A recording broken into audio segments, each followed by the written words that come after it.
Laga penutup di kandang berhasil dimanfaatkan tim Palembang Bang Sumsel Bubble. Bertanding melawan Kudus Kun Badak, tim berjuluk Bayi Ajaib berhasil menang meyakinkan dengan skor 3-0, 25-22, 29-27, dan 25-22 di GOR PSCC Palembang Minggu 12 Mei 2024. Dengan hasil ini, tim BSB berhasil memenuhi targetnya dengan menyapu bersih laga kandang. Tren positif ini akan terus dijaga demi bisa berada di Final Four.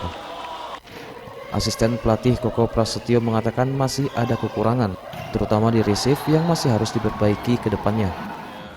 Kemenangan ini harus kita jaga, kita kontrol atlet kita supaya tren kemenangan itu selalu kita jaga.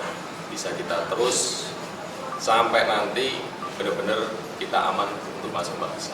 Biar serangan kita lebih variatif, karena melihat dari tim-tim lain mempunyai servis yang cukup baik, makanya kita harus segera memperbaiki dari segi receive-nya.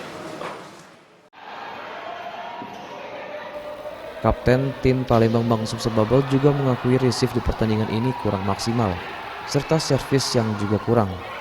Hal ini menjadi PR untuk pertandingan-pertandingan selanjutnya.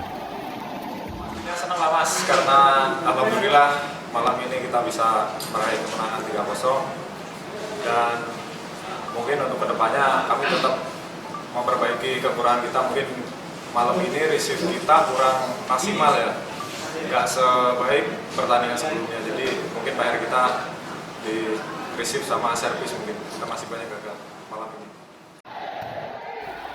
Dengan raihan 3 poin ini, Palembang Bang Sumsel Bubble mengkoleksi 11 poin dan kini berada di peringkat ketiga klasemen sementara PLN Mobile Pro Liga 2024 di bawah Jakarta STIN BIN dan Jakarta Lavani Alobeng. Eza PM, Sriwijaya TV.